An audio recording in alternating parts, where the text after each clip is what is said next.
Assalamualaikum warahmatullahi wabarakatuh. Kami di sini dari kelompok 4 yang memiliki tema peminjaman dan pengembalian buku, yakni sebagai perpustakaan digital. Nah, di sini kami beranggotakan 5 orang.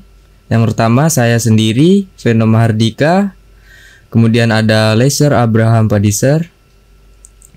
Kemudian ada Nurul Zalita Pratiwi.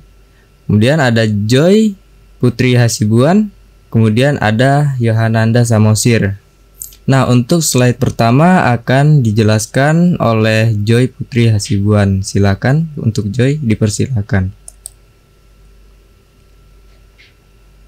Peminjaman dan pengembalian buku.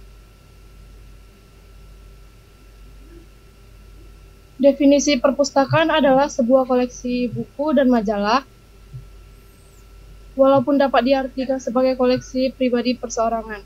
Namun, perpustakaan lebih umum dikenal sebagai sebuah koleksi besar yang dibiayai dan dioperasikan oleh sebuah kota atau institut, serta dimanfaatkan oleh masyarakat yang rata-rata tidak mampu membeli sekian banyak buku dengan biaya sendiri. Kemudian ada fungsi dan tujuan perpustakaan. Fungsinya adalah sebagai sumber kegiatan belajar mengajar, yang kedua membantu peserta didik, dan yang ketiga mengembangkan minat dan budaya membaca. Dan mempunyai tujuan sebagai menyediakan ruang baca dan belajar, menyediakan proses minjam buku, dan sebagai sarana informasi. Penjelasan Python. Python adalah salah satu bahasa pemrograman yang dapat melakukan eksekusi sejumlah instruksi multiguna secara langsung atau interperatif dengan metode orientasi objek.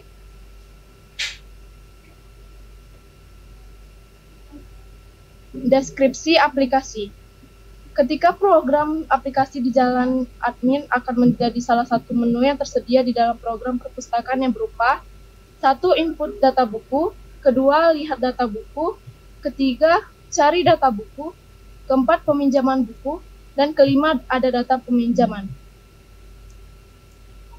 Kebutuhan sistem aplikasi perpustakaan ini adalah membutuhkan data buku baru yang harus dimasukkan oleh admin sebelum digunakan.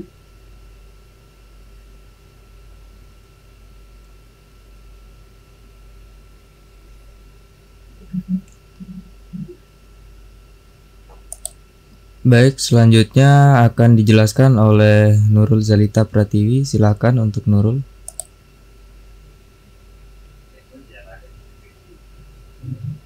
Kelebihan dan kekurangan program ini. Yang pertama, kelebihan.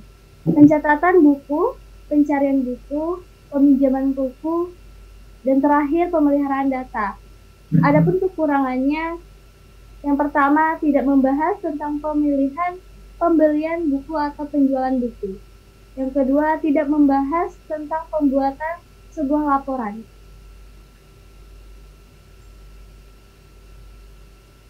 Perbedaan sistem dahulu dan sekarang. Sistem sekarang mengurangi jumlah antrian siswa, proses pemeliharaan data, proses lebih cepat dan mudah diakses, tidak membutuhkan banyak tenaga kerja. Sistem dahulu, mahasiswa harus antri dalam peminjaman buku, membutuhkan banyak karyawan perpustakaan, mencari buku secara manual.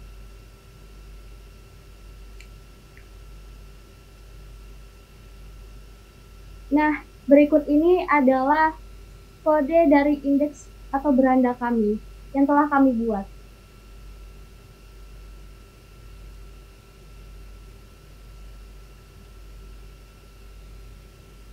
Selanjutnya, ini adalah tampilan login yang telah kami buat seperti yang telah ditampilkan di PPT kami. Selanjutnya akan dijelaskan oleh Veno Mahardika. Baik, saya Veno Mahardika. Saya akan menjelaskan di bagian database. Nah, jadi berikut ini merupakan kode-kode dari database kami. Nah, database kami ini memiliki 4 tabel. Yang pertama tabel anggota, yang kedua tabel buku, kemudian ada tabel transaksi, dan yang terakhir ada tabel user. Saya akan menjelaskan lebih lanjut pada localhost. Jadi yang pertama itu ada tabel anggota. Tabel anggota memiliki struktur. Yang pertama itu ID anggota yang memiliki primary key. Untuk ID anggota NIM dan NIM memiliki tipe data integer karena hanya mengandung angka di dalamnya. Kemudian ada nama anggota dan tempat lahir serta prodi memiliki tipe data varchar karena bisa diisi dengan angka ataupun huruf. Kemudian tanggal lahir ini memiliki tipe data date.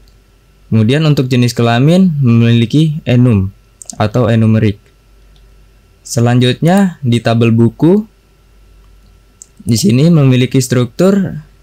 ID bukunya memiliki primary key dengan tipe data integer. Kemudian ada judul buku, pengarang buku, penerbit buku, tahun terbit, serta ISBN ini memiliki tipe data varchar. Selanjutnya ada jumlah buku merupakan integer, lokasi enumeric, kemudian tanggal input date. Selanjutnya ada transaksi. Tabel transaksi memiliki struktur. Yang pertama ada ID transaksi sebagai primary key yang memiliki tipe data integer. Selanjutnya ada ID buku, NIM transaksi, ID anggota memiliki tipe data integer. Selanjutnya ada tanggal pinjam, tanggal kembali, serta status. Nah, ini memiliki tipe data varchar. Selanjutnya untuk tabel terakhir, di sini ada tabel user. Dalam strukturnya ID user yang memiliki primary key dengan tipe data integer. Untuk username, password, nama serta foto di sini menggunakan varchar. Berikutnya, jika ingin memasuki laman web yang sudah kami buat, bisa diakses dari link berikut. Kemudian di sini login dengan username Harun, passwordnya juga Harun. Seperti ini, kemudian login. Nah, ini penampilan dari dashboard atau beranda kami. Kemudian data anggota. Ini merupakan data anggota yang sudah dibuat dari database yang sudah ditampilkan tadi. Kemudian berikut data buku. Berikut transaksinya. Kemudian tampilan logout tidak ada, jadi langsung menuju ke halaman login kembali. Mungkin sekian dari presentasi kami. Apabila kami ada kesalahan kata, apabila kami mungkin masih belum sempurna, mohon dimaafkan karena kami sudah menunjukkan yang sebaik mungkin. Sekian dari kami, kelompok 4. Wassalamualaikum warahmatullahi wabarakatuh.